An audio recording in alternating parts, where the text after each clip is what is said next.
Eleanor Whitmore set down her teacup so hard that it cracked against the saucer, and the sound seemed louder than anything Gerald Finch had just said to her. "I am not asking you to love me," Gerald said, leaning forward in his chair as though closeness could change her mind. "I am asking you to be sensible. You are 40 years old, Eleanor. This will not come again."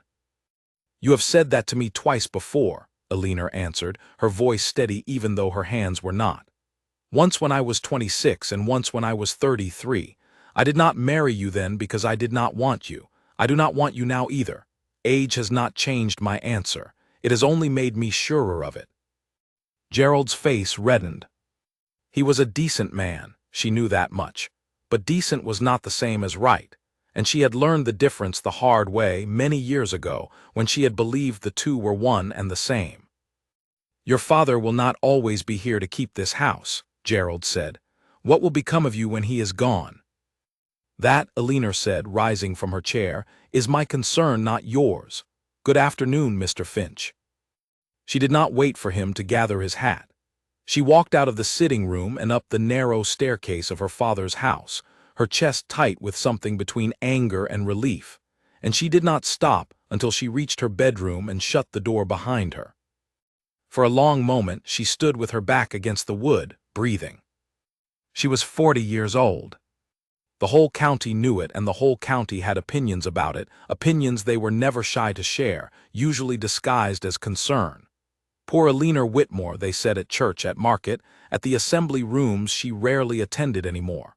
Such a shame she never married. She was handsome enough in her day. What a waste. She had stopped listening to them years ago, or she had told herself she had. But some words find their way in no matter how many walls a person builds, and Eleanor had built many. She crossed to the small writing desk beneath her window and opened the bottom drawer. Inside, tied with a faded blue ribbon, sat a bundle of letters. She had not looked at them in 3 years. She untied the ribbon now slowly and let the top letter fall open in her lap. The handwriting was familiar even after all this time. Sloped, hurried, full of promises. She had once believed every word of it. She had been 22, and she had believed that love was a door that opened once and never again, and that she had found hers. She had been wrong.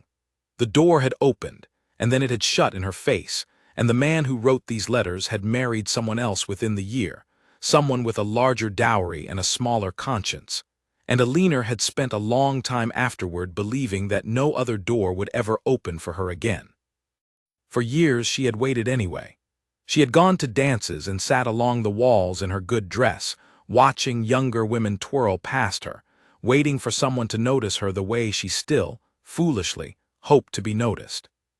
She had waited through her late 20s and her 30s, through the slow and painful process of being quietly moved from the category of eligible to the category of spinster, a word that people said around her as though it did not have teeth. She was tired of waiting. Eleanor gathered the letters into her arms and walked down the back stairs, out through the kitchen, and into the garden where her father kept a small stone fire pit for burning autumn leaves. It was not autumn now. It was late spring, and the pit was empty and cold. She knelt beside it and struck a match. The letters caught quickly. She watched the sloped handwriting curl and blacken and vanish, watched 20 years of waiting go up as smoke into a clear afternoon sky, and she found that she did not feel sad. She felt, for the first time in a long while, light. "Eleanor." She turned. Her father, Charles Whitmore, stood at the garden gate with his walking stick in hand, and a look of mild confusion on his weathered face. He was 68 years old, a man of quiet habits and quieter opinions, who had loved his daughter fiercely and awkwardly since her mother had died when Eleanor was 16. "I am burning old letters, Papa," she said, "nothing more." He came closer and looked down at the ashes, and something in his expression told her he understood exactly which letters they had been. He had never spoken of that man by name since the engagement had ended, not once in 18 years, but he had also never quite let Eleanor forget that he remembered. "Gerald Finch came by again," Charles said instead, settling himself onto the low garden bench with the careful movements of a man whose joints ached more each year. I take it he did not leave satisfied. He never does. He is a good match, Alina, comfortable, steady. He is comfortable and steady the way a pair of old boots is comfortable and steady, Alina said, brushing ash from her hands. I do not want to marry a pair of old boots, Papa. Her father laughed then, a real laugh, the kind that creased his whole face. No, he admitted. I suppose you never did want the sensible thing when the unsensible thing was still on offer. There is no unsensible thing on offer any more, Alina said, and she meant it lightly, but it came out heavier than she intended. There has not been for a long time, and do you know, Papa, I find I am glad of it. I am tired of hoping for something that never arrives. I would rather stop hoping and be at peace than keep hoping and be forever disappointed. Charles studied her for a long moment, his pale eyes soft with something that might have been sorrow or might have been pride. Alina could never quite tell the difference in her father's face anymore. You have grown wise, he said finally. I have grown tired, she corrected. It only looks like wisdom from the outside. They sat together in the quiet garden as the ash cooled in the fire pit, and Alina felt something settle inside her chest that had been unsettled for 2 decades. She was not sad. She was not bitter, though she knew the county liked to imagine her as bitter, a dried-up woman with a sharp tongue and a closed heart. She was simply done. Done waiting by windows. Done counting invitations she was not sent. Done imagining a husband's face across a breakfast table that would, she now accepted, always remain empty on that side. She would keep her father's house. She would read her books and walk her garden and grow old with her own good company, and she found, to her genuine surprise, that the prospect did not frighten her at all. It felt, instead, like putting down a heavy basket she had carried so long she had forgotten how light her arms could feel without it. That evening at dinner, her father was unusually quiet, glancing at her now, and then over his soup with an expression she could not place. She thought little of it. Her father had always been prone to long silences, particularly since her mother's death, and Alina had learned not to press him during them. It was only later, as she was clearing the last of the dishes with the housemaid, that Charles spoke again. There is to be a gathering at Ashcombe Hall next week, he said, not quite meeting her eyes. Lord Bramwell is hosting. I believe half the county has been invited, and apparently a guest of some importance is expected. I am not going, Papa. You have not even asked who the guest is. I do not care who the guest is, Alina said, drying a plate with more force than necessary. I have spent 20 years attending gatherings and standing along walls while young women half my age are asked to dance. I have decided I am finished with gatherings. This once, her father said, and there was something in his voice, some quiet insistence she rarely heard from him that made her pause. Do this once for your old father, Alina. I do not ask you to dance. I do not ask you to smile at every fool who speaks to you. I ask only that you come and stand beside me, and let me be proud to walk into a room with my daughter on my arm. Is that so very much? Alina looked at him, at the lines around his eyes that had deepened over the years, at the stubborn set of his jaw that she had inherited without ever meaning to, and she felt her resolve soften despite herself. One evening, she said finally, and then I am done with gatherings forever, Papa. I mean it this time. Charles smiled, and there was something almost knowing in it, something that made Alina narrow her eyes at him for a moment before she let it go, dismissing it as nothing more than a father's simple happiness at his daughter's company. She did not know, as she climbed the stairs that night, that her father had already exchanged 2 letters that week with an old friend from his university days, a man who now served as steward to a duke recently returned to England after years abroad. She did not know that her father, watching her burn the last of her old hopes in the garden that very afternoon, had felt something shift inside himself too, a quiet and stubborn resolve of his own. She did not know that 6 days from now, her life would change entirely, and that the very evening she had so reluctantly agreed to attend would be the last ordinary evening she would ever spend as simply Alina Whitmore, spinster of the parish, a woman who had finally stopped wishing. She fell asleep that night lighter than she had felt in years, unaware that the universe, having heard her quiet surrender, was already arranging itself to prove her wrong. The carriage ride to Ashcombe Hall was short, but Alina spent every minute of it wishing she had never agreed to come. She wore her best dress, a deep green silk that had been fashionable perhaps 5 years earlier and was now simply serviceable, and she had allowed the housemaid to pin her dark hair up in a style that felt, to her, faintly ridiculous on a woman her age.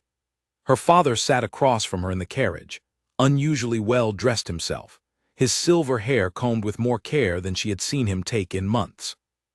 "You look lovely," Charles said.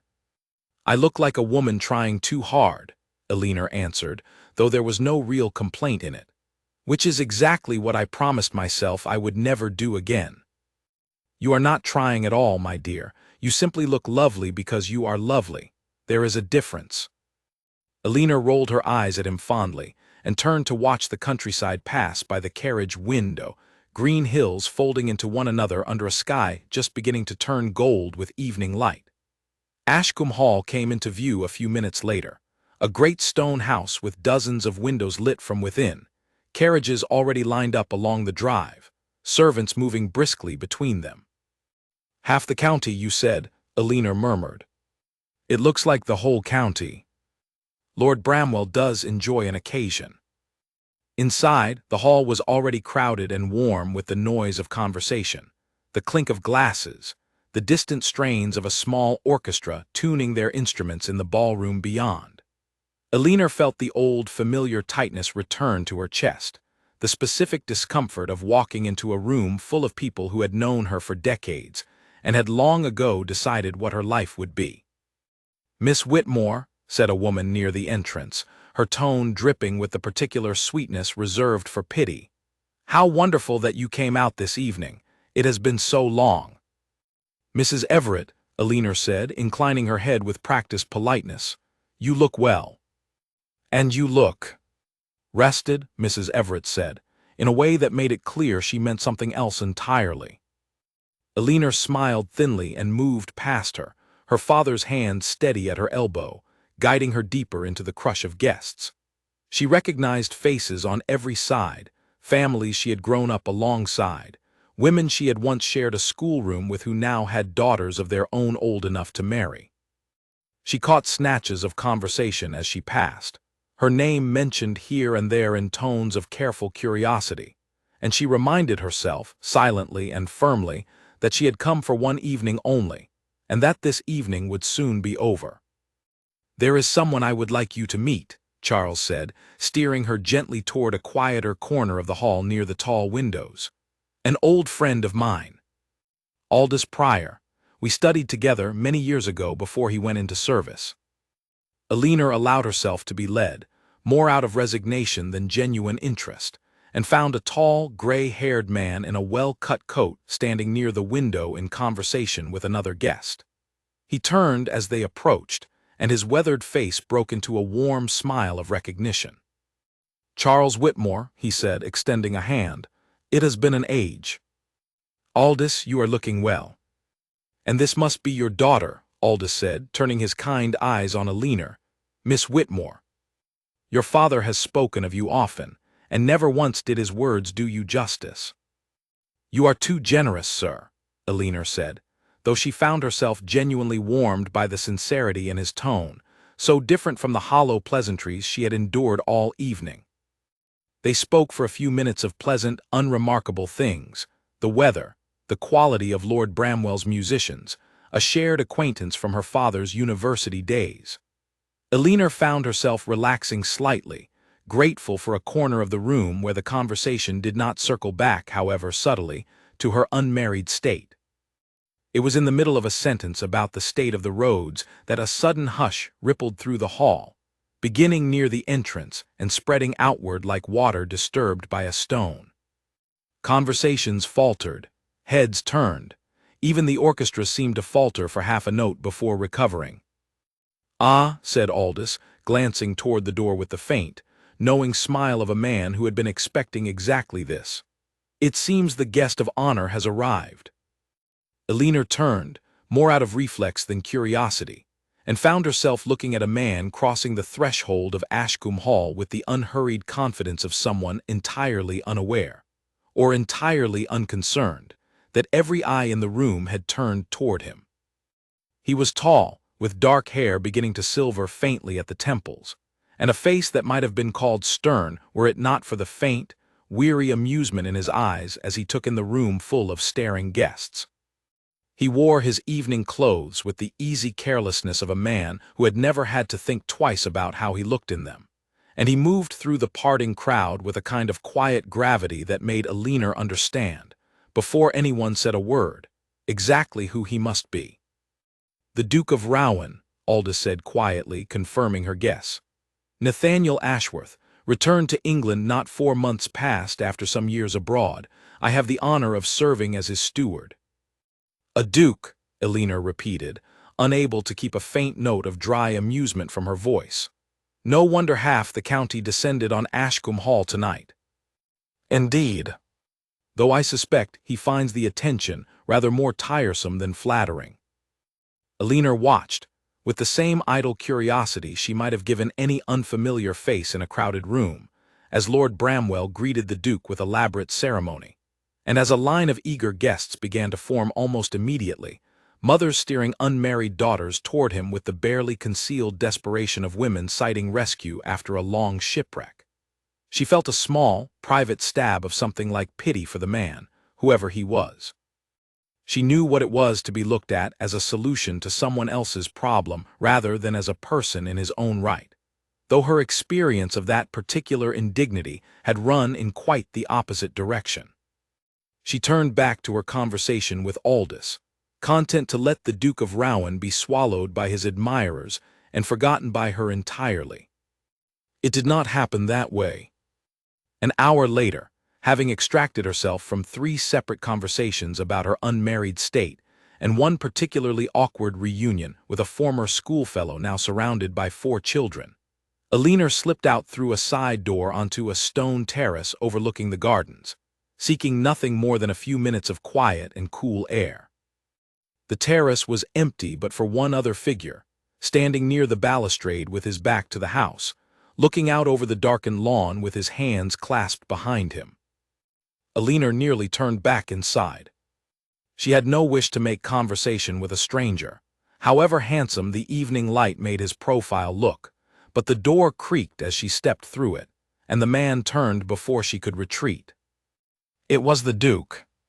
"Forgive me," Elinor said quickly. "I did not mean to intrude. I only wanted a moment away from the noise." "You are not intruding," he said, and his voice was lower and less formal than she had expected, with none of the practiced smoothness she associated with men of his rank. "I confess I came out here for precisely the same reason. If anything, you are the one being intruded upon." Elinor hesitated, then decided the small kindness of honesty was owed to a man who had, after all, offered it to her first.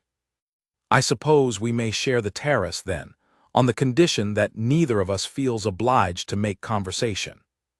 Something in his face shifted, a faint surprise that quickly resolved into what looked almost like relief. "That is the most sensible suggestion I have heard all evening." She moved to the balustrade a respectful distance from him and looked out over the gardens, where lanterns had been strung along the paths and cast small pools of gold light across the darkened grass. For a moment neither of them spoke, and Elinor found the silence surprisingly comfortable, a welcome relief after an evening of forced pleasantries. It was the Duke who broke it after several minutes, though not with the question she expected. "You did not curtsy," he observed, and there was no offense in his tone, only a kind of curious amusement. "Everyone else in that hall has curtsied at me tonight as though I were about to collapse if they did not." Elinor turned to look at him properly then, taking in the tired lines around his eyes, the slight stiffness in his shoulders that suggested a man enduring rather than enjoying his own gathering. "I did not know it was you when I came out here," she said honestly. "And now that I do know, I find I am rather too tired this evening to perform curtsies for strangers. I hope you will forgive the oversight." To her genuine surprise, he laughed, a short, unguarded sound that seemed to catch him off guard as much as it did her. I find I do not mind in the least. It is, I think, the first honest thing anyone has said to me since I arrived. Then the county has disappointed you badly, Elinor said. I would have thought a duke accustomed to a great deal of flattery. Accustomed to it, yes. Fond of it, no. He studied her for a moment, his dark eyes thoughtful. May I ask your name? Since we have dispensed with curtsies, I feel formal introductions might also be excused. Elinor Whitmore, she said. Daughter of Charles Whitmore of Whitmore House, some 3 miles from here. Nathaniel Ashworth, he said, though of course she already knew the rest of his name and title, and something in the simple way he offered it, without the ceremony of Duke of Rowan, struck her as unexpectedly genuine. Tell me, Miss Whitmore, are you always so plainly spoken, or have I simply caught you on an unusual evening? I am told it is one of my chief faults, Elinor said. I have stopped apologizing for it, it saves time. I find I rather admire it, Nathaniel said, and there was something in the quiet sincerity of his voice that made Elinor look at him more closely, searching for the flattery she expected and finding, to her mild confusion, none at all. I have spent the better part of this evening being told how delighted everyone is to make my acquaintance, how honored they are by my presence, how very fortunate the county is that I have returned. Not one person has told me anything true. You have told me you are tired, and that you did not curtsy because you did not care to. It is remarkably refreshing. Elinor did not quite know how to answer that, so she said nothing, and the silence that followed was, once again, oddly comfortable rather than awkward. From inside the hall the orchestra began a new set, and the faint sound of laughter and conversation drifted out to the terrace, a world Elinor had no particular wish to return to. I should go back in, she said eventually, though she made no move to do so. My father will wonder where I have gone. Of course, Nathaniel said, and though his tone remained even, Elinor thought she detected something like reluctance in it, quickly masked. I have kept you from the party long enough. You have kept me from nothing I wish to attend, Elinor said, more honestly than she had intended, and then, embarrassed by her own candor, she turned toward the door before he could respond. Miss Whitmore, he said, just as her hand touched the handle. She turned back. Thank you, he said simply, for the honest conversation. I have had very few of those since I returned to England. Elinor studied him for a moment, this tall, tired duke with the unexpectedly warm eyes, and felt something small and unfamiliar stir in her chest, something she immediately dismissed as nothing more than the natural surprise of an unusual evening. You are welcome, Your Grace, she said, and this time she did offer a small, genuine smile before she disappeared back through the door and into the noise of the hall, leaving Nathaniel Ashworth alone on the terrace, watching the space where she had stood for rather longer than the moment strictly required. Inside, Elinor found her father waiting near the refreshment table, and something in his expression, a carefully controlled curiosity, made her wonder for a fleeting moment whether he had somehow witnessed the entire exchange. But he said nothing beyond asking if she was ready to leave, and Elinor, still faintly unsettled by the conversation on the terrace, was glad enough to agree. She did not tell him what had been said. She did not entirely understand it herself, only that some quiet, long dormant part of her, some part she had thought she had finally and permanently silenced in the garden that very afternoon, had stirred awake again for the first time in years, and she was not at all certain whether to be pleased about it or afraid.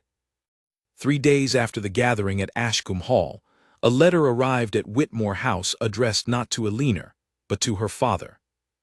Charles read it at the breakfast table, his eyebrows rising slightly as his eyes moved down the page, and when he finished he folded it carefully and set it beside his plate without immediately explaining its contents. Well, Elinor asked, buttering her toast with more attention than the task required. You look as though you have received news of great importance. The Duke of Rowan wishes to call on us, Charles said.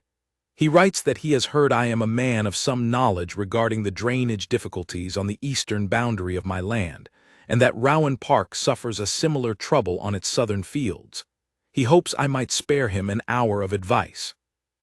Elinor's toast paused halfway to her mouth, Drainage difficulties. That is what the letter says.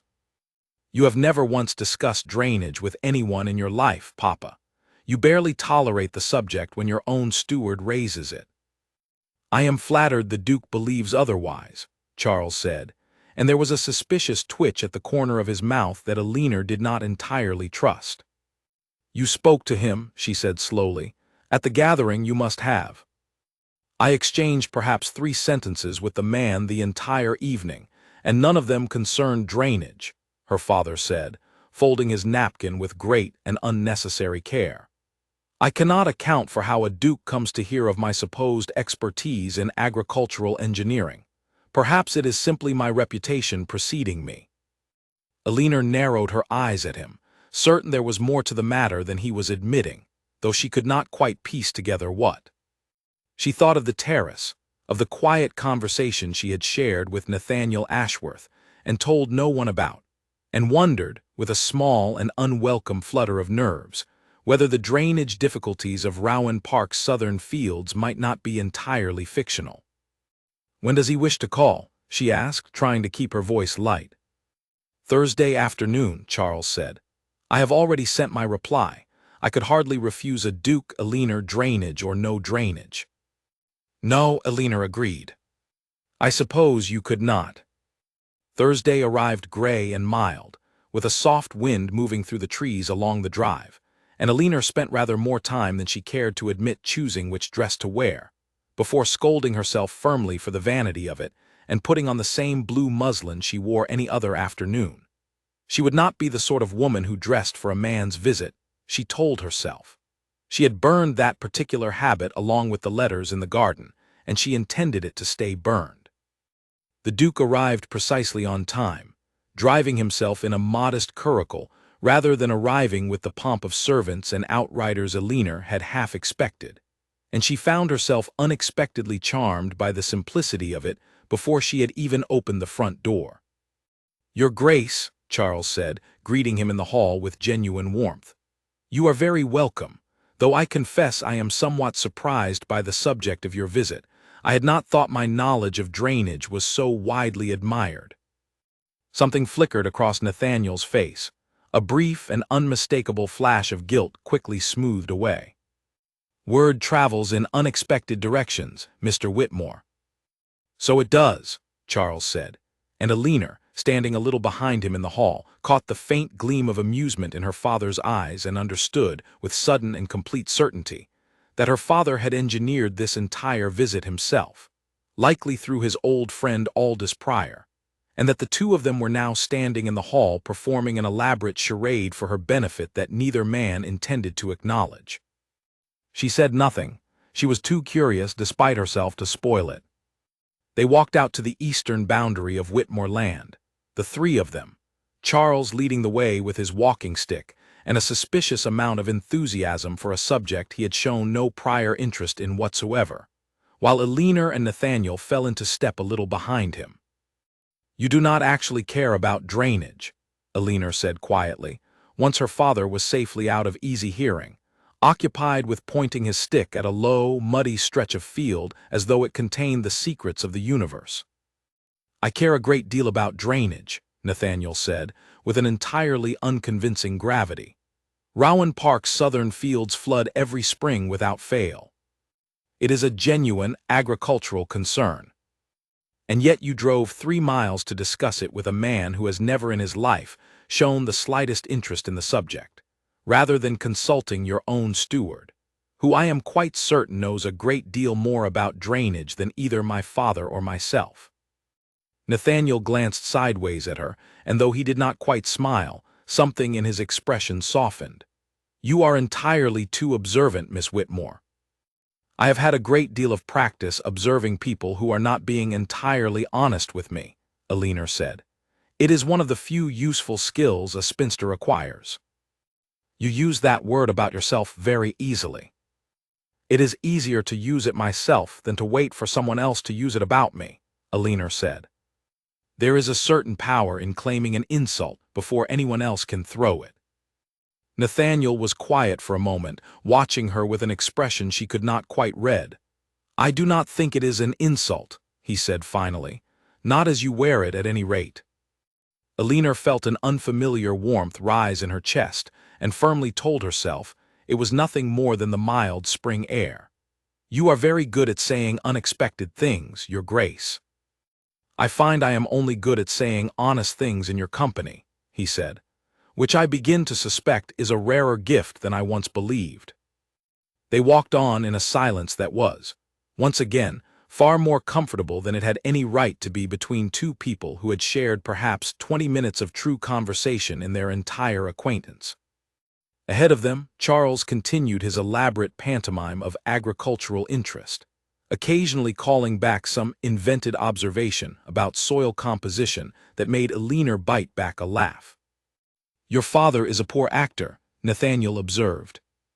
He is a wonderful father and a truly dreadful liar, Alina agreed. I have never known him to keep a secret longer than a week in his entire life.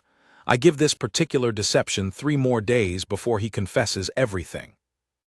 Then I suppose I ought to make the most of it while it lasts, Nathaniel said, and there was something in his tone, light on the surface but with a current of real meaning beneath it, that made Alina's step falter slightly on the uneven ground. Make the most of what precisely? The chance to speak with you, he said simply, without the whole of the county watching and forming opinions about it.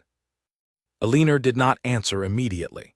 She was unused to such directness from anyone, let alone a man she had known for the better part of a single evening and one brief, contrived visit, and she found she did not know quite what to do with the plain sincerity of it. You do not know me, Your Grace, she said eventually, carefully. You know that I did not curtsy to you, and that I speak my mind more freely than is perhaps wise. That is a very small amount of a person to build an opinion upon. It is a beginning, Nathaniel said. I have found in my experience that most people show you everything they wish you to see and very little of what is actually true. You showed me something true within the first 5 minutes of our acquaintance, without seeming to mean to. I do not think that is a small thing at all. They had reached a low stone wall at the edge of the field, and Nathaniel stopped there, resting one hand against the rough stone, his dark eyes fixed on hers with an intensity that made her want, simultaneously, to look away and to keep looking. May I be honest with you, Miss Whitmore? I do not believe I could stop you if I tried, Alina said, though her voice was quieter than she intended. I did not come here today because of drainage, he admitted. I came here because I have thought of little else since Thursday last, when a woman on a terrace told me I need not perform curtsies for her, and then walked away before I had properly decided what to make of her. I wrote to your father because I did not know how else to see you again without causing exactly the sort of gossip you have spent, I think, a great many years trying to avoid. Alina's heart was beating with an unfamiliar, unwelcome speed, and she found herself both delighted and deeply alarmed by the sensation, a combination she had not experienced in nearly 2 decades, and had genuinely believed herself finished with entirely. You do not know me, she said again, though the protest had considerably less force this time. Then let me know you, Nathaniel said. Not as a duke calling on a woman he wishes to impress, and not as a suitor performing the customary rituals of courtship. Simply as myself and simply as yourself. I find I would very much like the chance. Alina looked at him for a long moment, at the earnestness in his face, so unlike the practiced charm she had expected from a man of his rank and reputation, and felt the careful walls she had spent 20 years building shift, just slightly, on their foundations. I burned my old hopes in the garden 6 days ago, she said finally, quietly, more honestly than she had meant to be. I told my father I was finished wishing for a husband. I meant it when I said it. I am not certain I know how to unsay it now. I am not asking you to wish for a husband, Nathaniel said, and there was something gentle in his voice that undid her more thoroughly than any grand declaration could have. I am asking only for your company and your honesty and perhaps, if you are willing, a little of your time. Whatever comes of it or does not can be decided later by both of us together. I have no wish to be another old hope you must burn. Ahead of them, Charles had abandoned his pretense of agricultural inspection entirely, and was now simply standing at a respectful distance, watching his daughter with an expression of such transparent hope that Alina, catching sight of him over Nathaniel's shoulder, felt her throat tighten unexpectedly. "I cannot promise you anything, Your Grace," she said. "I am 40 years old. I have made peace with a great deal that I once wished were different, and I am not certain I have the courage left to hope again only to have it disappointed." "Then do not hope," Nathaniel said. "Simply talk with me. There is very little courage required in conversation, and a great deal of pleasure to be found in it if the company is right." Alina felt the corner of her mouth lift despite her best efforts to remain composed. "That is a very reasonable argument, Your Grace." "I have been told I am occasionally reasonable," he said, and this time he did smile properly, a smile that transformed his tired, serious face into something warmer and considerably younger looking, and Alina found herself smiling back before she had quite decided to. "Very well," she said. "Conversation then, nothing more promised beyond that." "Nothing more promised," Nathaniel agreed. "Though I confess I hope for a great deal more eventually, if you will allow it." They walked back toward Charles together, and though nothing further passed between them beyond ordinary pleasantries for the remainder of the visit, Alina was aware, with every step, of the particular and unfamiliar lightness in her chest, the same lightness she had felt burning the old letters in the garden, but warmer now, and edged with something that felt dangerously close to hope, despite every promise she had made herself only a week before. That evening, after the Duke's curtailed and rather unconvincing lecture on drainage had finally concluded, and his curricle had disappeared down the drive, Charles found his daughter in the sitting room, staring into the unlit fireplace with an expression he had not seen on her face in a very long time. "You knew," Alina said without turning around. "You arranged this entire visit." "I confess I sent a letter to Aldous," Charles admitted, settling into his usual chair with a small, unrepentant smile. "I may have mentioned, in passing, that my daughter had made an interesting acquaintance at the Bramwell gathering. What Aldous did with that information afterward was entirely his own affair." "Papa—" "I only want you happy, Alina," Charles said, his voice suddenly serious beneath the teasing. "You told me in the garden that you had stopped hoping. I have watched you stop hoping for 20 years, a little more each time, until I feared there would be nothing left of the girl who once believed so completely in love that she gave her whole heart to a man who did not deserve it. I do not know what will come of this, and I would never force you toward something you did not want. But when I saw the way that man looked at you across Lord Bramwell's ballroom, I thought perhaps, just perhaps, it was worth the risk of one small, dishonest letter about drainage." Alina turned to look at her father, this good, quietly stubborn man who had raised her alone for 2 decades, and never once, in all that time, stopped hoping on her behalf even when she had stopped hoping for herself, and felt tears prick unexpectedly at her eyes. "I am not promising anything will come of it," she said softly. "I am not asking you to," Charles said. "I am only glad to see you looking at something other than the ashes of old letters, my dear. That is enough for one evening." Alina said nothing further, but she sat with her father in the quiet sitting room a long while after that, watching the last light fade from the window, and found that, for the first time in longer than she could clearly remember, the silence inside her chest did not feel like emptiness at all. It felt, instead, like the particular, trembling quiet that comes just before something new begins. Their conversations became a regular thing over the following weeks, though never so regular as to invite open comment from the county, which Alina still guarded against with the wary instincts of a woman who had spent 2 decades avoiding gossip about her unmarried state. Nathaniel called on Whitmore House twice more under increasingly thin pretenses, and twice Alina walked with him along the eastern boundary that no longer required any discussion of drainage at all, and once they met, entirely by accident, at the small circulating library in the nearby town, where they spent an hour arguing pleasantly over the merits of a novel neither of them had actually finished reading. It was on a warm afternoon in the library garden, seated on a bench beneath an old chestnut tree while Charles browsed the shelves inside, That Nathaniel finally asked the question Alina had been quietly dreading and quietly hoping for in equal measure. "You mentioned once that you had made peace with a great deal you once wished were different," he said, turning the book in his hands without opening it. "I have wondered since what you meant by it." Alina was quiet for a long moment, watching a pair of sparrows quarrel over a fallen crust of bread on the garden path. She had told no one the full story in many years, not even her closest friends, and certainly not a duke she had known scarcely a month, however much she had come to value his company. "There was a man," she said finally, because she found, somewhat to her own surprise, that she wanted to tell him, wanted him to know the shape of the wound rather than simply its careful concealment. "I was 22. His name was Edward Vance, and I believed, with the complete and foolish certainty of a young woman who has never yet been disappointed, that I would marry him and be happy for the whole of my life. What happened? He found a better offer," Alina said, and though she had told herself the words plainly and without self-pity for years now, she still felt the old familiar sting of them in her chest. "A young lady from Bath with a dowry 3 times the size of mine, and a father with useful connections in Parliament. He did not even trouble himself to tell me in person.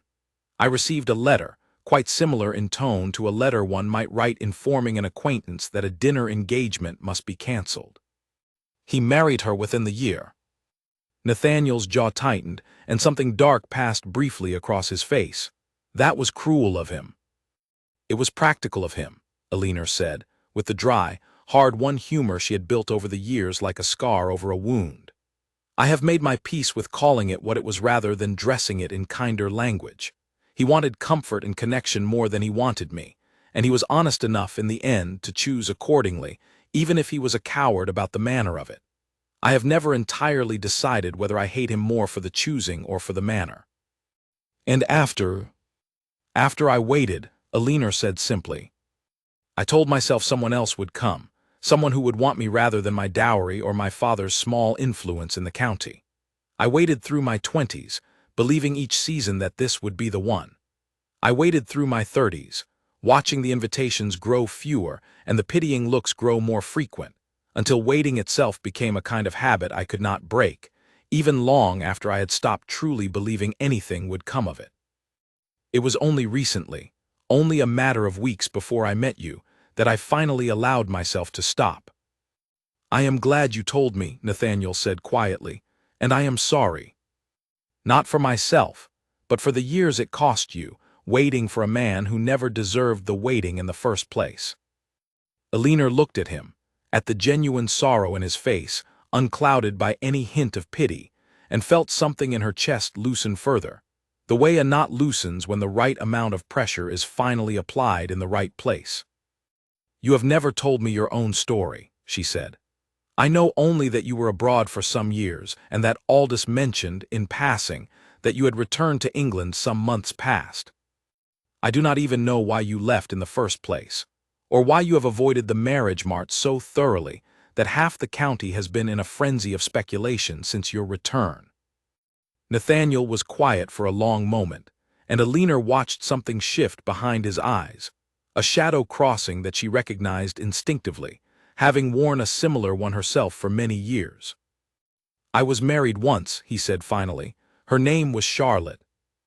Alina said nothing, only waited, sensing that this was a story that needed no prompting, only patience. "It was arranged, in the way these things often are among families of our sort," Nathaniel continued. "My father and hers had been friends for many years, and the match suited both estates admirably. I did not love her when we married, though I respected her, and I believe she felt much the same toward me. We were, I think, kind to one another, in the careful, distant way of two people who have been placed together by circumstance rather than choice." "That sounds a lonely sort of marriage," Alina said softly. "It was for a long while," Nathaniel admitted. "But we grew fonder of one another with time, in our own quiet fashion, and I believe, had we been given the years, we might have come to something closer to real affection eventually. We were married 4 years when she took ill with a fever that the physicians could not name and could not cure. She died within a fortnight of the first symptoms, and I found myself, at 31, a widower with an estate to manage and a grief I did not entirely know how to name, because it was not the grief of losing a great love, but the grief of losing what might, in time, have become one. "I am sorry," Elinor said, and she meant it entirely, understanding in a way few others could the particular ache of mourning not just a person, but a future that person had represented. "I went abroad shortly after," Nathaniel continued, "partly for the estate's business, and partly, I confess, because I could not bear to remain in a house so full of what might have been. I told myself I would return when I was ready to face it properly. It took rather longer than I expected. 4 years in the end, before I came home to Rowan Park, and found myself immediately besieged by every mother in the county eager to secure me for a daughter, before I had even properly unpacked my trunks." "And none of those daughters interested you," Elinor said, half question, half observation. "None of them," Nathaniel confirmed. "They were all perfectly pleasant and perfectly interchangeable, each one taught from the cradle exactly what to say and how to smile in the presence of a duke. I found I could not tell one from another after a fortnight of introductions, and I began to suspect I never would, that I would grow old and solitary at Rowan Park, surrounded by portraits of ancestors and no genuine company at all, and that this would simply be the shape my life took, quiet and comfortable and entirely without warmth." "And then a woman refused to curtsy to you on a terrace," Elinor said, with a small smile she could not quite suppress. "And then a woman refused to curtsy to you on a terrace," Nathaniel agreed, and the answering smile on his face was warm enough that Elinor felt her own heart quicken despite every effort to keep it steady. "I have not stopped thinking of that terrace since, Miss Whitmore. I did not expect, at 36, widowed and weary of pretense, to find myself so entirely undone by an honest conversation with a woman who told me plainly she was tired and wished only for quiet. It was the truest thing anyone had said to me in 4 years, and I have found myself hungry for more of your particular honesty ever since." Elinor felt the familiar instinct to deflect with humor, to turn the moment lighter before it could grow too heavy with meaning, but she found, for once, that she did not want to. She wanted, instead, to sit with the weight of what he had said and let it settle properly into her chest. "We are a strange pair," she said finally. "A widowed duke grieving a marriage that never had the chance to become what it might have, and a spinster who burned her last hopes in a garden fire not 2 months past. I do not know what sense two such wounded people can make of finding one another." "Perhaps none of the usual sense," Nathaniel said. "Perhaps we are not meant to fit the ordinary shape of a courtship, full of grand declarations and rapid certainty. Perhaps we are simply meant to sit on garden benches and tell one another the truth slowly, until we find we trust each other with more of it than we intended." "That sounds," Elinor said softly, "like something I could learn to want." Inside the library, Charles emerged from between the shelves with a slim volume tucked under one arm, glanced through the window toward the garden bench, and, seeing the particular way his daughter and the Duke of Rowan sat leaning slightly toward one another in quiet conversation, decided with the tact of a man who had waited a long time for exactly this sight, that he had rather more browsing left to do before he ought to interrupt them. He returned to the shelves, selected a book he had no genuine intention of reading, and gave his daughter, for the first time in many years, the gift of being left entirely alone with her own quiet, unfolding hope. The trouble began, as trouble so often does, on an ordinary morning that gave no warning of what it was about to become. Elinor was in the garden, cutting early roses for the sitting room, when she heard the crash from inside the house, a heavy, terrible sound followed by silence, and she dropped her basket and ran without a single conscious thought carrying her feet. She found her father on the floor of his study, fallen from his chair, his face gray and his breathing shallow and uneven. And for one long, suspended moment Elinor felt the whole world narrow down to the single terrible fact of him lying there, still and pale, on the worn carpet he had walked across every day of her life. "Papa," she said, dropping to her knees beside him, her hands shaking as she felt for his pulse, found it, faint but present, and felt a fraction of the terror recede, replaced immediately by a fresh and urgent fear. "Papa, can you hear me?" Charles's eyes fluttered open, unfocused and confused, and he tried to speak. But the words came out slurred and broken, and Alina felt ice settle in her chest at the sight of the way. The left side of his face seemed to sag ever so slightly but unmistakably when he tried to form his words. "Martha," she called, her voice cracking with an urgency she had never heard in it before. "Martha, send for the physician at once." "Quickly!" The housemaid appeared in the doorway, took one look at Charles on the floor, and fled to raise the alarm, and Alina remained kneeling beside her father, holding his hand, speaking to him in a low, steady voice she did not know she possessed, telling him to stay calm, that help was coming, that he must not try to move, all while her own heart pounded with a terror so complete it felt as though it might stop her breath entirely. The local physician, Mr. Alcott, arrived within the half-hour and confirmed what Alina had already feared in the desperate, waiting minutes before his arrival. Her father had suffered an apoplectic seizure, a stroke of the kind that could, with rest and careful nursing, sometimes be survived and even partially recovered from, or could, just as easily, prove the beginning of the end.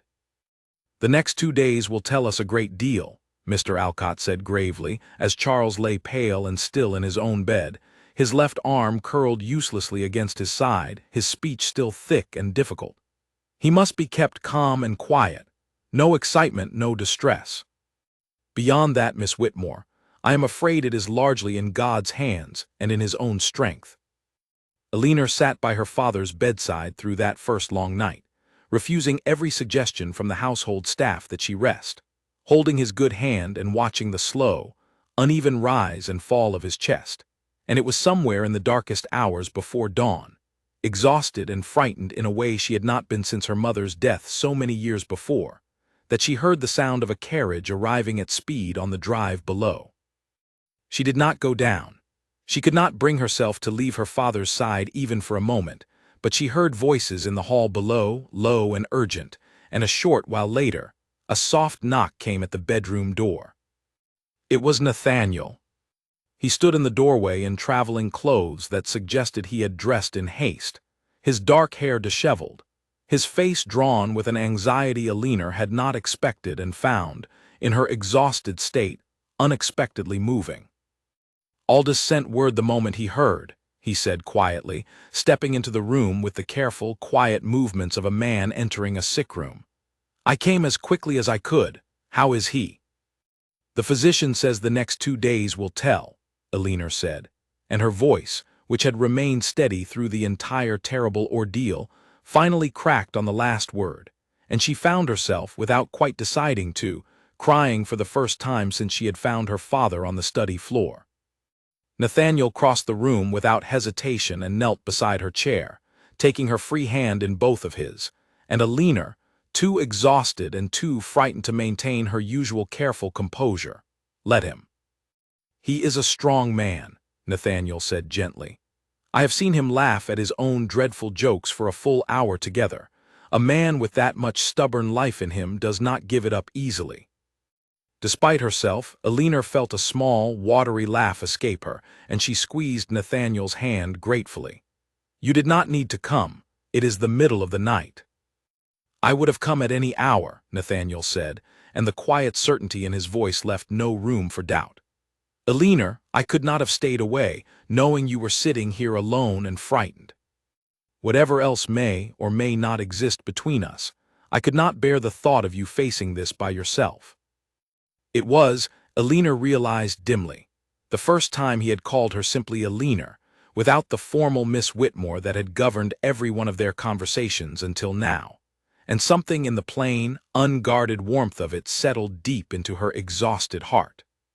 He stayed the whole of that night, and the following day, and the day after that, sending his own household affairs to Aldous' capable management while he remained at Whitmore House, helping Alina manage the physician's visits, sitting with Charles through the long, uncertain hours, reading aloud to him from the newspaper in the evenings when the old man was too weary to hold a book himself. And slowly, painstakingly, Charles began to improve. His speech grew clearer by the 3rd day. His left hand began to regain some small motion by the fifth. He would never, Mr. Alcott warned, be entirely as he had been before, but he would live, and he would, in time, walk again and speak again. And Alina found herself weeping with relief when the physician finally pronounced the immediate danger past. It was during this same difficult week that the gossip began, as Alina might have predicted had she possessed the energy to think of anything beyond her father's sickbed.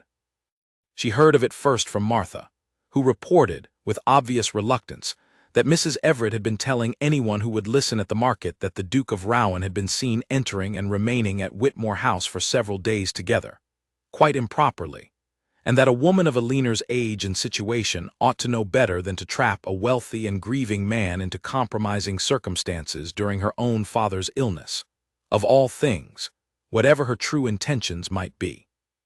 Alina was too exhausted and too frightened for her father to give the gossip much thought when she first heard it, but it reached Nathaniel's ears soon enough, delivered by an indignant Aldous who had heard it repeated at the local inn, and Alina happened to be present, sitting with her father in his sick room, when Nathaniel returned from a brief errand into town with a face like a thundercloud she had not yet seen on him. "What is it?" she asked, alarmed by the sudden change in him. "Nothing that need concern you," Nathaniel said, though the tightness in his jaw suggested otherwise, and Alina, weary but not so weary that her sharp instincts had entirely deserted her, pressed him until he finally relayed, with clear reluctance, what he had heard repeated at the inn. "They are saying you have trapped me," he said, "that you have used your father's illness as an opportunity to keep me here, to compromise my reputation until I am obliged to offer for you out of duty rather than genuine feeling." Alina felt her face flush hot with a familiar, exhausting shame, the old, well-worn shame of being discussed and judged by people who knew nothing true about her heart or her intentions, and she found, in her tired state, that she did not have the strength to fight it the way she once had. "Then perhaps you ought to go," she said quietly, looking down at her father, who slept fitfully in the bed between them. "I would not have your reputation damaged on my account, your grace. I never asked you to stay so long, and I would not have your name dragged through the county's gossip because of my father's misfortune." "Alina," Nathaniel's voice was firm, and when she looked up, she found his dark eyes fixed on hers with an intensity that stopped whatever further protest she had been about to make. "Do you truly believe I care one particle for what Mrs. Everett or anyone else in this county chooses to say about how I spend my time, or where I choose to spend it?" "I would not wish you harmed by association with me," Alina said. "I have spent 4 years abroad avoiding exactly the sort of company that would flatter and manage me into a comfortable, meaningless match," Nathaniel said, crossing the room to stand before her chair, his voice low and steady and entirely certain. "I have come home to find every mother in the county attempting precisely that maneuver you accuse yourself of, and not one of their carefully coached daughters has ever moved me 1/10 so much as watching you sit up 3 nights running at your father's bedside, refusing rest, refusing comfort, giving everything you have to the man who raised you. If the gossips wish to say I have been trapped, let them say it. I have never in my life felt less trapped and more entirely, willingly present than I have this past week, in this house beside you." Alina stared at him, her heart pounding with an emotion too large and too frightening to name properly, and behind them, from the bed, came a weak but unmistakably amused voice. "Well," Charles said, his words still slightly slurred but perfectly clear in their meaning, his eyes open and watching them both with the particular satisfaction of a man who has just heard exactly what he had long hoped to hear. "It seems I have chosen an excellent week to fall ill if it produces conversations such as this one." "Papa," Alina said, torn between mortification and relief at finding him awake and lucid enough to tease her. "How long have you been listening?" "Long enough," Charles said, his good hand patting weakly at the counterpane. "Long enough to hear a duke say something considerably more honest than most men manage in a lifetime of trying. Do not send him away on my account, Alina. I did not survive an apoplexy only to watch you talk yourself out of the very thing I have been hoping for since that gathering at Ashcombe Hall." Alina looked between her father, weak but smiling in his bed, and Nathaniel, standing before her with his heart so plainly written across his face that she could no longer pretend not to see it, and felt the last of her careful defenses finally, entirely give way. "I do not know what to do with such honesty," she admitted quietly. "I have spent so many years guarding against exactly this." "Then do nothing with it for now," Nathaniel said gently, kneeling beside her chair once more and taking her hand in his. "Simply let it exist between us, Alina. We need decide nothing tonight. Your father needs rest and you need rest, and there will be time enough when this crisis has passed to speak of what comes next." Alina nodded, unable to trust her voice, and Nathaniel pressed a light, careful kiss to the back of her hand before rising and returning to his chair on the other side of the bed. And for a long while, the three of them sat together in the quiet sick room, saying nothing further, needing nothing further, while outside the window the evening settled slowly into a soft and hopeful dark. The gossip did not entirely fade in the weeks that followed, but it lost much of its sting, drowned out gradually by the far more interesting spectacle of a duke who made no secret whatsoever of where his affections lay, and who was seen, more than once, walking openly with Alina Whitmore through the village and along the lanes near Whitmore House, with no attempt at concealment at all. Mrs. Everett, faced with the plain evidence of the Duke's evident and unashamed regard, found considerably less satisfaction in her whispered theories than she had anticipated, and the county, ever fickle in its sympathies, began instead to speak of Alina Whitmore with a curiosity that bordered, however grudgingly, on admiration. Charles continued to improve, slowly regaining strength in his weakened arm, his speech returning almost entirely to normal within a month, though he would walk with the aid of a stick for the remainder of his life. He bore the change with remarkably good humor, declaring more than once that a man who had nearly died and lived to see his daughter finally happy had very little cause left for complaint. And Alina, sitting each evening beside her recovering father with Nathaniel a frequent and welcome presence at their table, found herself, for the first time in over 20 years, beginning to hope again, cautiously, carefully, but unmistakably, and discovered that the hope did not frighten her nearly so much as she had once believed it would. The trouble, when it came again, arrived not from the county's gossip but from within Rowan Park itself, in the person of Nathaniel's cousin, Reginald Ashworth, who arrived at the great house unannounced on a wet afternoon in late summer, 3 months after Charles's illness, with an expression of barely concealed calculation that Alina, meeting him for the first time at a small dinner Nathaniel had arranged, disliked on sight. Reginald was some 10 years younger than Nathaniel, a tall, fair-haired man with an easy smile that did not quite reach his pale eyes, and Alina understood within the first quarter hour of conversation exactly what he was and exactly why he had come.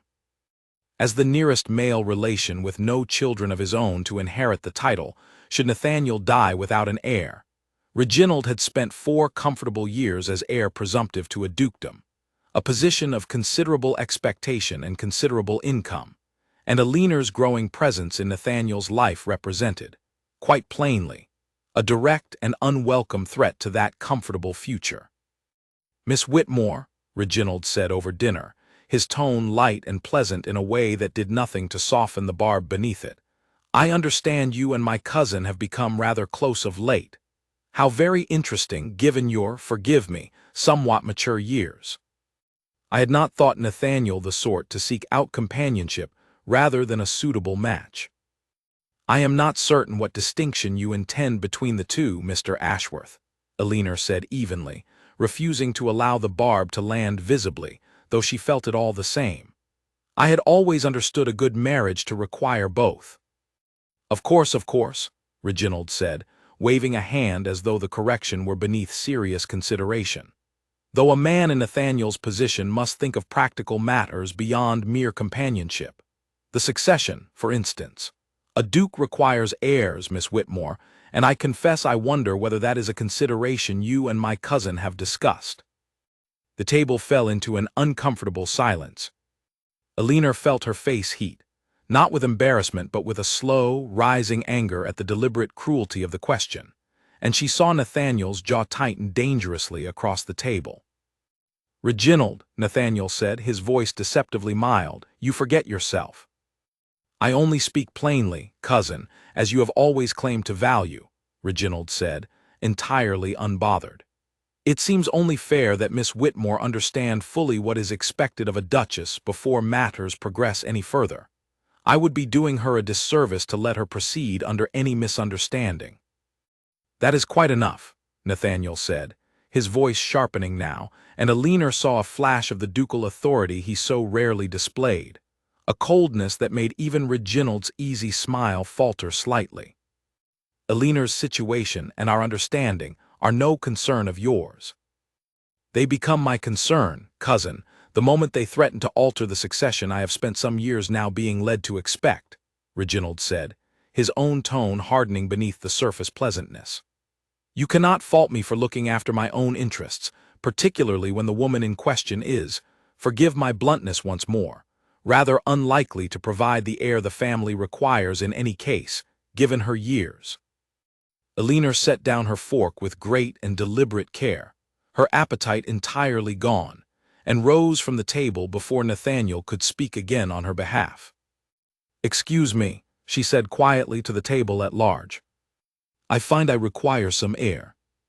She did not wait for a response, walking swiftly from the dining room and out through the nearest door onto the terrace where, months before, she had first spoken with Nathaniel Ashworth as a stranger, and stood now gripping the cold stone balustrade with both hands, breathing hard against the sudden, unwelcome return of every insecurity she had spent the summer so carefully setting aside. It was not that Reginald's words contained anything she had not already privately considered, in the quiet hours of the night when doubt crept in uninvited. She was 40 years old.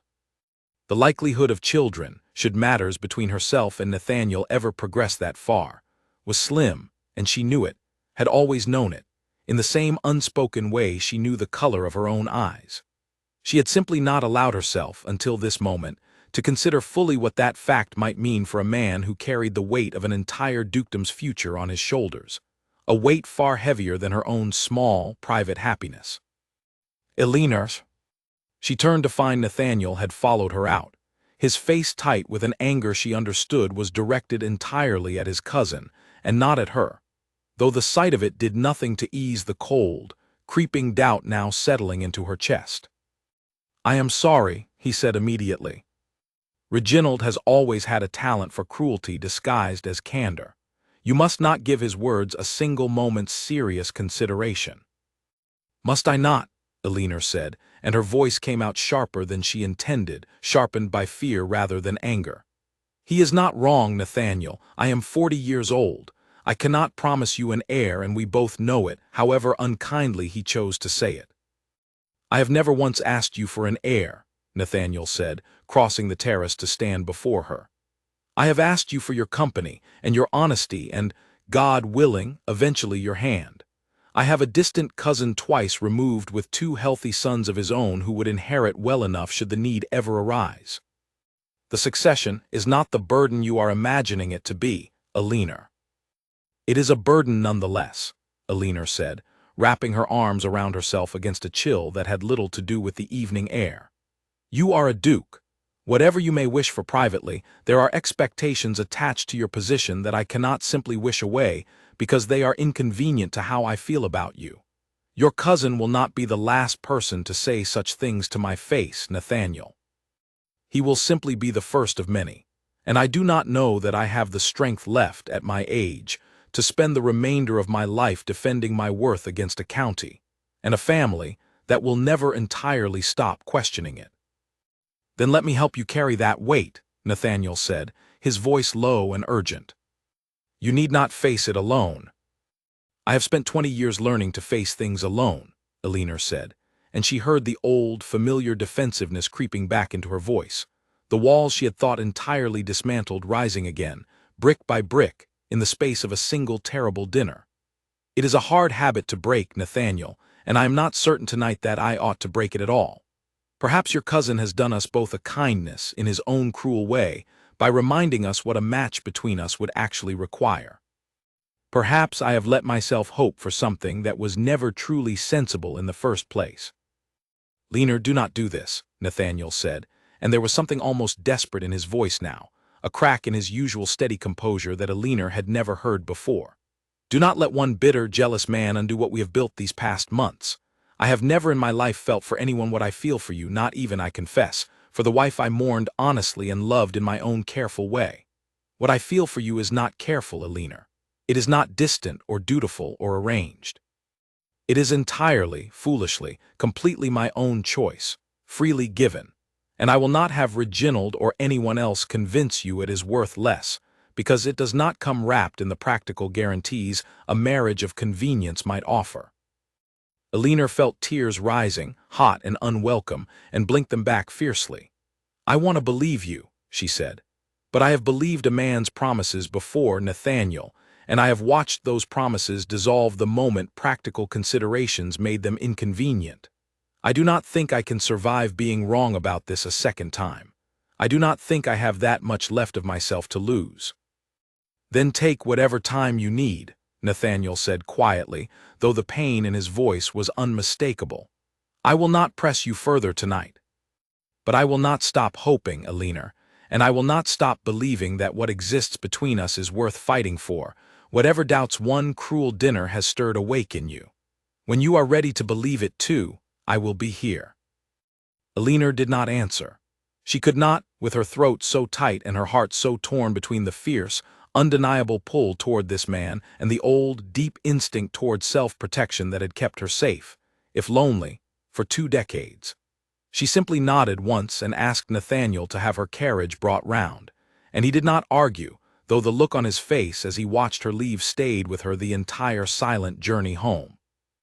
For the following fortnight, Alina did not see Nathaniel at all. She told herself it was for the best, that she needed time to think clearly, away from the persuasive warmth of his presence.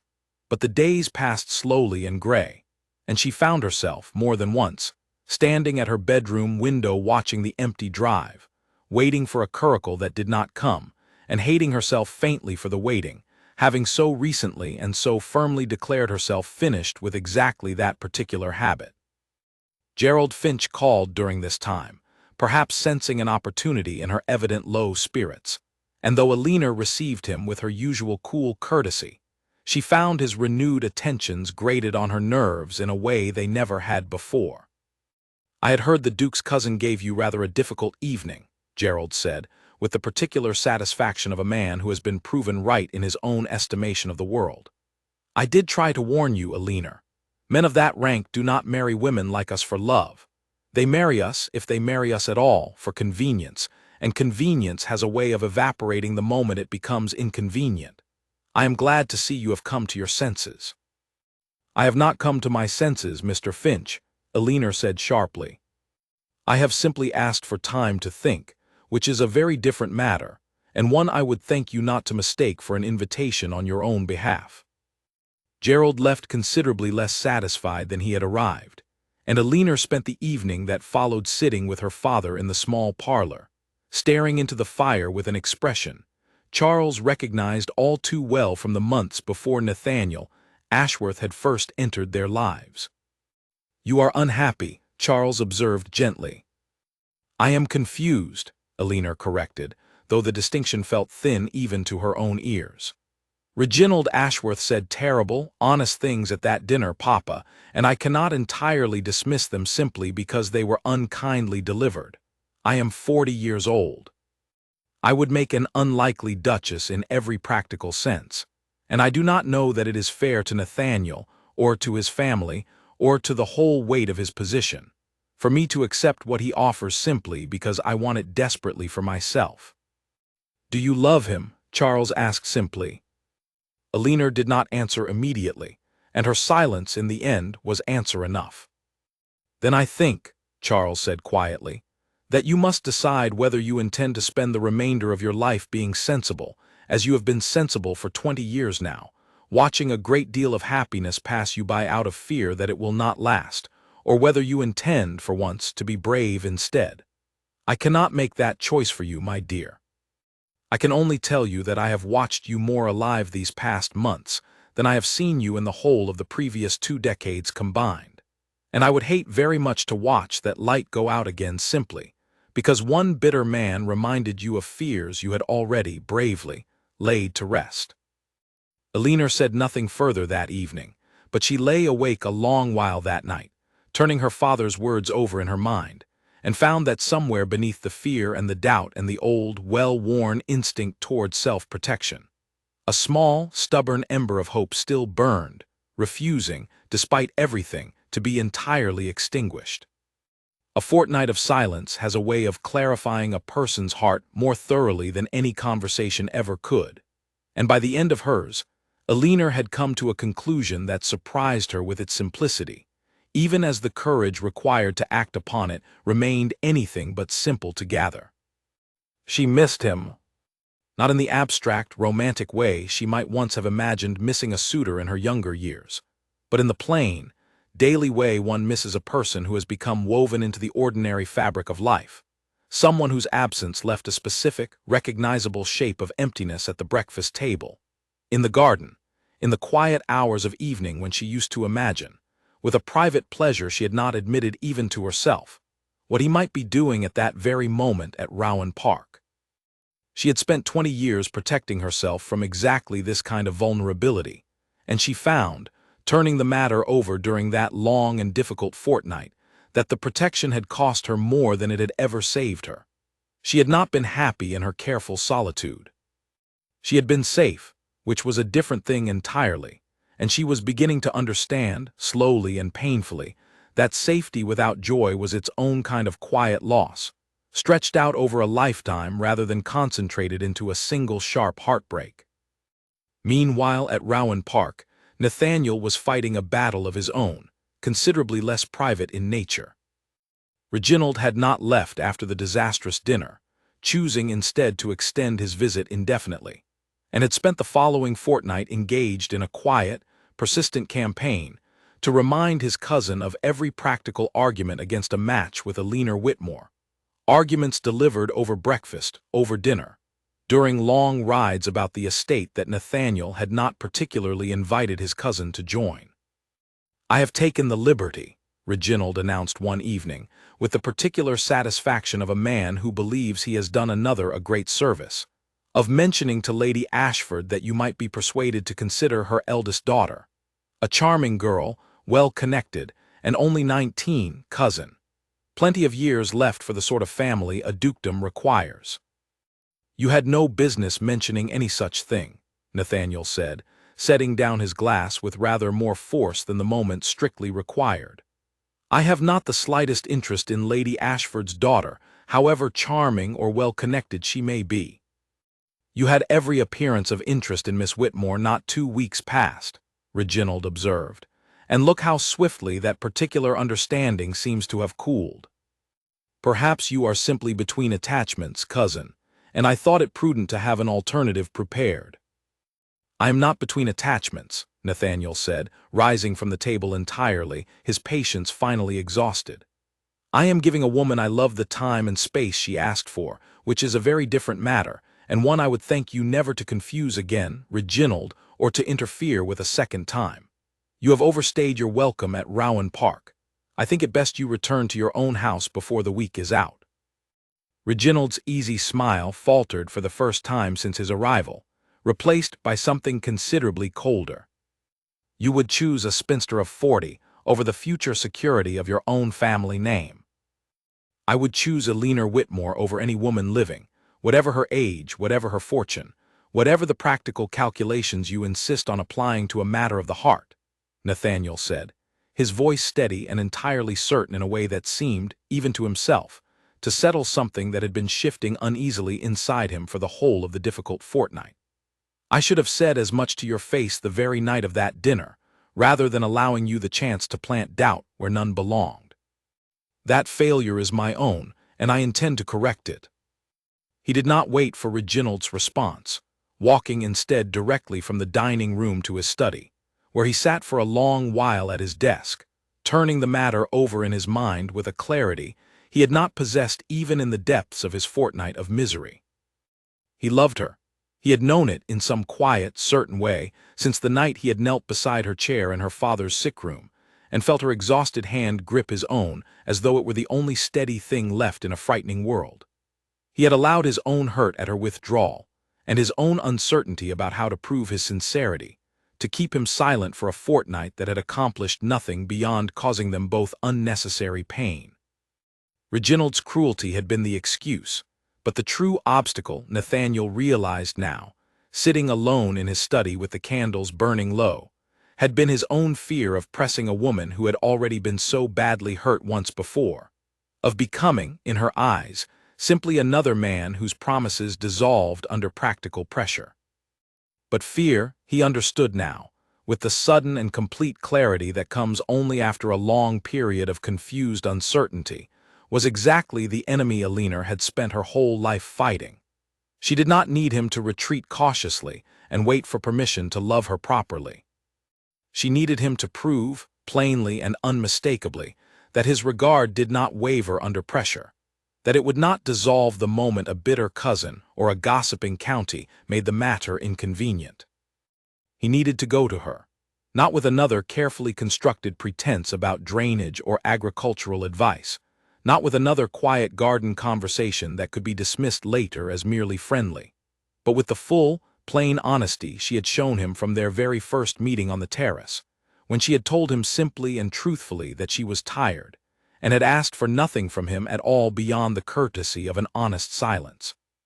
That same evening, word reached Rowan Park that there was to be a small harvest gathering at the Whitmore house the following night, a modest affair Charles had arranged, now sufficiently recovered from his illness to wish for some quiet company, nothing so grand as the Bramwell ball but a warm, genuine evening among neighbors and old friends. Aldous mentioned it in passing over the estate accounts, careful, as ever, to appear as though the information carried no particular significance, though Nathaniel caught the faint, knowing gleam in his steward's eye and did not trouble to pretend he had missed it. "You mean to attend?" Aldous said, not quite a question. "I mean to attend," Nathaniel confirmed. "And I mean, Aldous, if the evening allows it, to ask Charles Whitmore for his daughter's hand before I leave that house, whatever the hour, whatever the company present to witness it. I have wasted a fortnight on careful patience that accomplished nothing beyond causing us both unnecessary grief. I do not intend to waste another single day."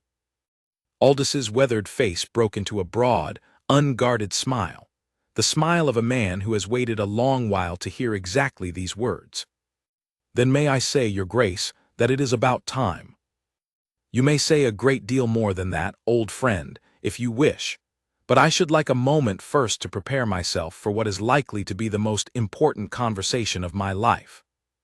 He spent the following day in a state of quiet, controlled nervousness he had not experienced since his own wedding day so many years before, a nervousness entirely different in character, for where that earlier day had carried the weight of duty and arrangement, this one carried nothing but the trembling, hopeful weight of a choice made entirely and freely by his own heart.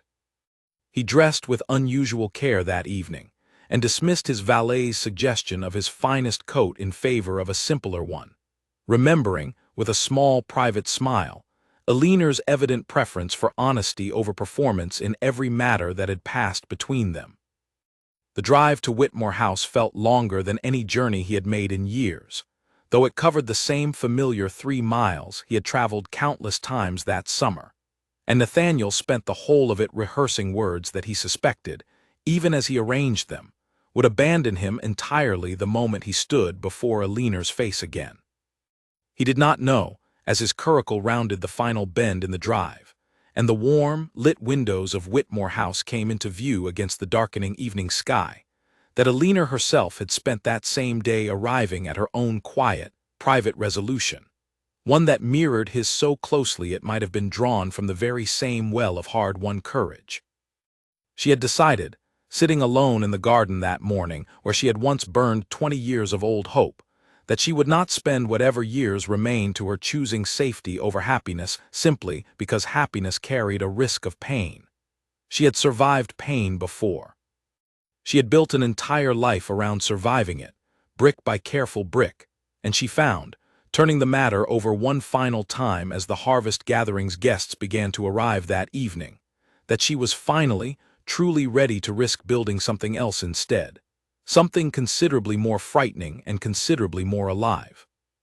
She did not yet know that the man she had resolved to seek out, the very moment this small gathering allowed her a private word with him, was, at that same moment, climbing down from his curricle at her father's front door, his heart pounding with a courage of his own, entirely unaware that the woman he had come to claim had already, quietly and bravely, decided to claim him first.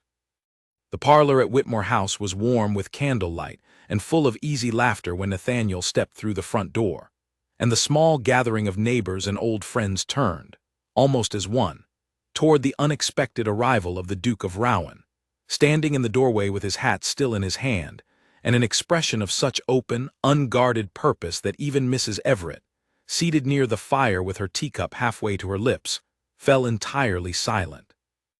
Elinor, standing near the window in conversation with an elderly neighbor about the autumn harvest, felt her whole body go still at the sight of him.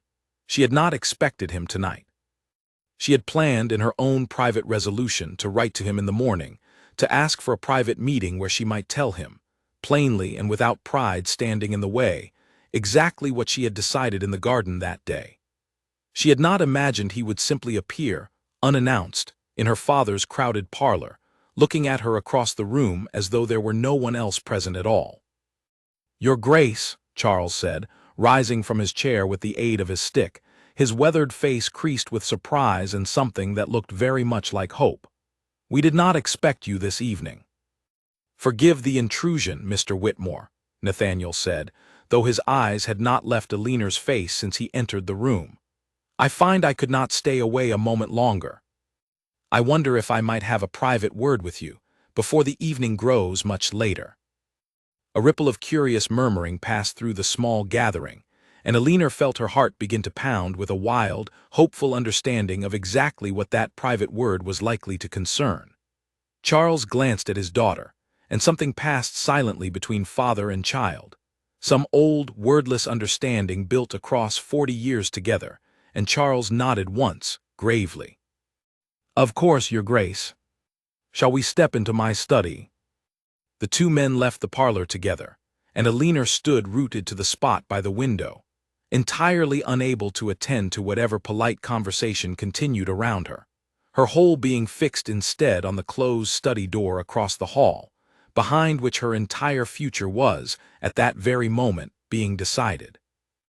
Inside the study, Charles settled himself carefully into the chair behind his desk, gesturing for Nathaniel to take the seat opposite, though Nathaniel found himself too restless to sit, choosing instead to stand before the cold fireplace, turning his hat over and over in his hands with a nervousness that struck Charles, watching him, as rather touching in a man of such considerable rank and consequence. "I imagine I know why you have come," Charles said gently, when Nathaniel seemed unable to begin. "I love your daughter, Mr. Whitmore," Nathaniel said, the words coming out at last in a rush, plain and unadorned, exactly as Elinor herself might have delivered them. "I have loved her, I believe, since the very first evening we spoke, though I did not fully understand the shape of it until considerably later. I know she is 40 years of age, and I know the county will have a great deal to say about a match between us, and I know my own cousin has already made his objections plain in the cruelest possible terms. I do not care for any of it. I have spent 4 years since my first wife's death believing I would never again feel what I feel for Elinor, and I will not let fear, or convention, or a fortnight of foolish silence stand between us a moment longer than it already has. I have come tonight, Mr. Whitmore, to ask your permission to marry her, and I have come at this hour unannounced, because I find I cannot bear to wait even until morning to ask it." Charles was quiet for a long moment, studying the earnest, restless man standing before his cold fireplace, and when he finally spoke, his voice was thick with an emotion he made no attempt to hide. "I watched my daughter burn 20 years of old letters in that garden not 6 months past," he said. "She told me that evening that she had stopped wishing for a husband, and she meant it, Your Grace, with the whole of her stubborn heart, because she had learned, through a great deal of pain, that wishing only led to disappointment. I have watched her come alive again these past months in a way I had feared I would never see, and I have watched her retreat into old fear this past fortnight in a way that has broken my heart nearly as thoroughly as her happiness has mended it. I do not give my permission lightly, because I do not give my daughter's happiness lightly to any man. But I have watched you these past months, and I have seen nothing in you but genuine regard, honestly given and honestly meant. You have my permission, Nathaniel, gladly and completely, on one condition only. Anything, Nathaniel said. That you go and ask her yourself this very moment, exactly as plainly and as honestly as you have just asked me, Charles said, a smile breaking finally across his weathered face. She has spent quite enough of her life having decisions made about her future by other people, however well-intentioned. Let this be the one decision that is entirely, completely her own to make. Nathaniel crossed the room in 2 long strides and shook Charles's good hand with a fervor that made the older man laugh outright. And then he was moving, out of the study and across the hall, back toward the parlor where the small gathering had continued its polite pretense of unconcerned conversation. Every guest present straining, quite obviously, to catch some hint of what had passed behind the closed study door.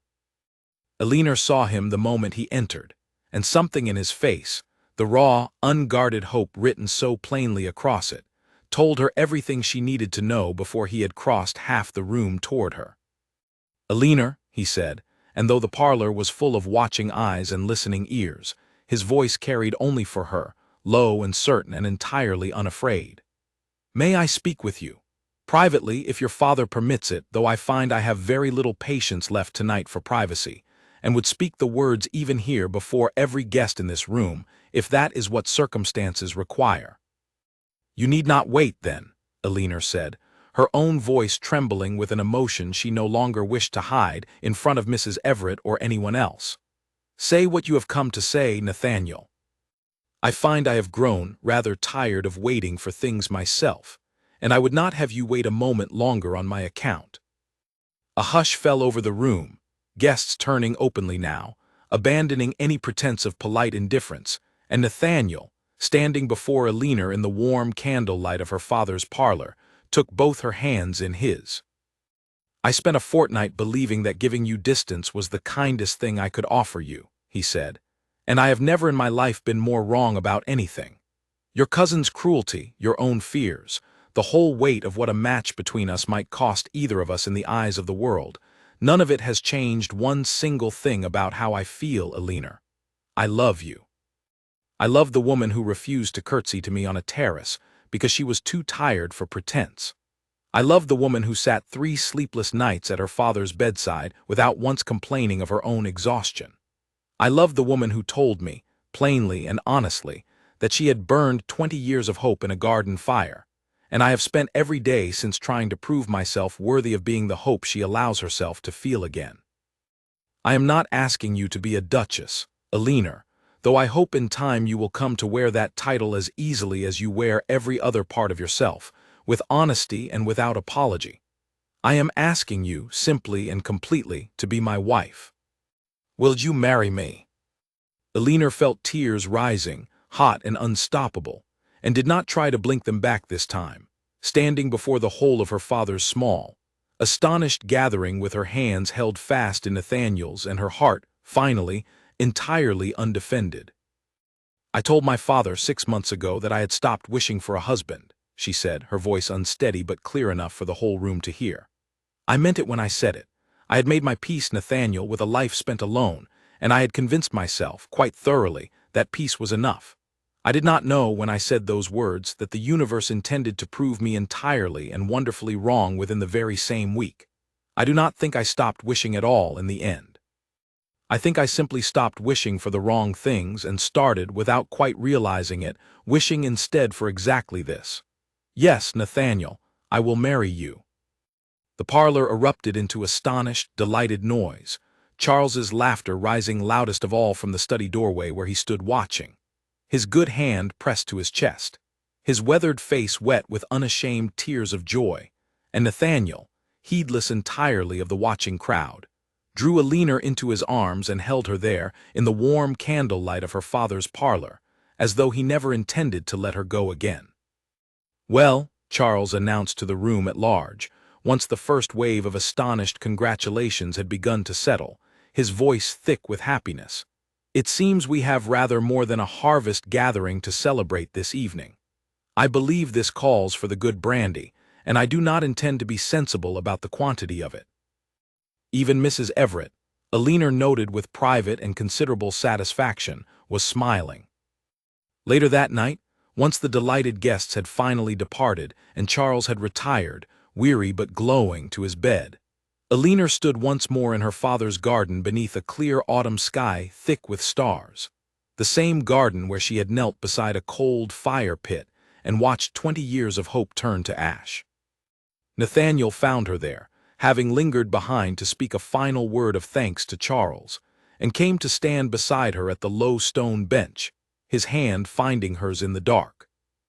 "Do you remember what you told me that first evening on the terrace?" he asked quietly. "I told you I did not care to perform curtsies for strangers," Alina said, a smile in her voice. "You also told me you were tired," Nathaniel said. "I have thought of that often these past months. I do not think you meant only tired from the evening's dancing, Alina. I think you meant something considerably larger and considerably sadder, and I have hoped ever since that I might, in some small way, be the reason you never need feel quite that particular tiredness again." Alina turned to look at him, at the man who had walked into her carefully guarded, carefully finished life, and undone 20 years of quiet resignation with nothing more than plain honesty and patient, unwavering regard, and felt the last small shadow of doubt dissolve entirely from her heart. "I am not tired anymore," she said softly. "I have not been, I think, since the night you knelt beside my chair in this very garden's shadow and told me you would have come at any hour.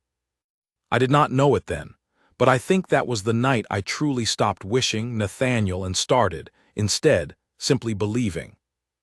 He kissed her then, gently, beneath the wide autumn sky, in the same garden where she had once burned her old hopes to ash and found, against every careful expectation she had built for herself, that new ones had grown up in their place, stronger and truer than anything the old letters had ever promised her. And Alina Whitmore, 40 years old and finally, completely at peace, understood at last that she had never truly stopped wishing at all. She had simply, patiently, been waiting for the right wish to finally come walking through the garden gate. The wedding took place 6 weeks later, on a crisp morning in early autumn, in the small stone church where Alina had been christened 40 years before, and had long ago stopped imagining she would ever stand at the altar as a bride. She wore no elaborate gown, no borrowed jewels, only a simple dress of deep blue and a small bouquet of the last roses from her father's garden, the very bushes she had cut flowers from on the terrible morning of Charles's collapse, now blooming one final time before the frost. Charles walked her down the short aisle himself, leaning only lightly on his stick, his face wet with tears he made no effort to hide, and when he placed her hand in Nathaniel's before the small gathering of friends and neighbors, he whispered something to his daughter that only she could hear. "Your mother would have loved him," he said. "She always said the right love finds its own time, however long the waiting. I only wish she were here to see how right she was." Alina married Nathaniel Ashworth, Duke of Rowan, with tears in her own eyes and a steadiness in her heart she had never known she was capable of feeling, and when the vicar pronounced them husband and wife, the small church erupted into warmer applause than any grand society wedding could have earned, full of genuine affection from people who had watched Alina Whitmore endure 2 decades of quiet loneliness, and were, every one of them, delighted to see it end. Reginald Ashworth did not attend the wedding, having quietly removed himself to his own estate some weeks before, his ambitions toward the dukedom's succession finally and entirely abandoned. It was Aldous who brought news, some months later, that Reginald had married a sensible young widow of modest fortune, and seemed, by all reports, considerably happier for having relinquished the burden of expectation he had carried so poorly. Nathaniel wrote to his cousin once, a short letter offering no recrimination, only an open door should Reginald ever wish to mend the breach between them, And though the reply came slowly, it came eventually, brief and awkward but genuine. And the two men found, over the following years, a distant but civil peace neither had expected to reach. Elinor came to Rowan Park as its mistress in the last golden days of that autumn, and found the great house, which she had half feared would feel cold and unfamiliar, surprisingly easy to make her own. She rearranged the library shelves within her first month, much to the housekeeper's initial alarm and eventual approval, and planted a small garden of her own beneath the south-facing windows, roses and herbs, and the same simple flowers she had grown at Whitmore House, a quiet reminder of where her particular kind of hope had first taken root again. The county, true to its fickle nature, soon forgot it had ever whispered doubts about the match at all. Mrs. Everett, within a year, was heard describing the romance to newer arrivals in the neighborhood as the sweetest love story she had ever personally witnessed unfold, entirely omitting her own earlier role in nearly souring it. And Elinor, hearing this second-hand from an amused Aldous, laughed until tears came, finding she no longer had the smallest wish to correct the record. Charles moved into a comfortable cottage on the Rowan Park grounds the following spring, close enough that Elinor visited him nearly every day, and he spent his remaining years watching his daughter's happiness with the particular, quiet satisfaction of a father who has waited a very long time to see exactly this outcome, and finds it worth every year of the waiting. He lived to see Elinor's first child born, a daughter with her mother's sharp dark eyes and her father's steady patience, arriving to the considerable surprise of physicians who had spoken cautiously of the difficulties a woman of Elinor's years might face in childbirth, and to the entirely unsurprised delight of Elinor herself, who had long since stopped believing in the limits other people tried to set upon her life. They named her Charlotte, in memory of the wife Nathaniel had once mourned honestly and well, a gesture Elinor suggested herself, understanding without needing to be told that love, properly understood, made room for every honest grief and every honest joy a person carried, rather than demanding one erase the other. Nathaniel wept when she proposed the name, and held his newborn daughter that evening with a tenderness that told Elinor, more clearly than any words could have, that she had chosen exactly right. A second child followed 2 years later, a son, sturdy and loud and utterly unlike his quiet, careful father in temperament, much to Nathaniel's evident amusement, and Rowan Park, which had stood so many years in careful, dutiful silence, filled at last with the ordinary, joyful noise of a family that had been built not from arrangement or convenience, but from two people who had chosen each other freely, in the full and honest knowledge of what that choice would cost and what it would give. Elinor thought often, in the years that followed, of the woman she had been at 40, kneeling beside a cold fire pit with 20 years of old letters curling to ash in her hands, believing entirely and honestly that she had made peace with a life spent alone. She had not been wrong to make that peace. She understood now, with the particular clarity that comes only from having lived both sides of a question, that the peace itself had been necessary, that she could never have recognized real love, freely offered, while she was still quietly starving for the counterfeit kind, still waiting by windows for a door that would never open on its own. She had needed to stop wishing entirely before the right wish could finally find her, walking up the garden path on an ordinary evening in a Duke's borrowed curricle, asking nothing more of her than an hour's honest conversation about drainage neither of them cared about in the least. She kept the small stone fire pit in her father's old garden long after Charles himself was gone, tending it each autumn as a quiet, private ritual, though she never again burned anything in it worth mourning. Instead, each year on the anniversary of that first terrible, wonderful evening at Ashcombe Hall, she and Nathaniel walked together to that same garden, now tended by the family who had taken over Whitmore House, and sat a while on the old bench beneath the darkening sky, saying little, needing little beyond the simple, steady comfort of each other's presence, exactly as they had learned to do from the very beginning of their unlikely, unhurried courtship. Their children grew, married in time, and brought grandchildren of their own to fill the halls of Rowan Park with fresh noise and fresh laughter, and Elinor, growing old at last beside the man who had asked her father for her hand The very same night he finally understood the cost of waiting a single day longer than necessary. Never once regretted the 20 years of quiet loneliness that had come before him. They had taught her, in the end, exactly what she needed to know to recognize the real thing when it finally, patiently, arrived.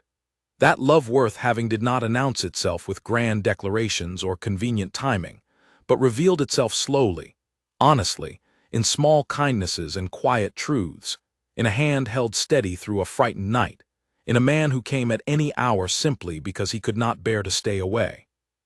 She had stopped wishing at 40, and in stopping, had finally, unexpectedly, found everything she had ever truly wished for at all.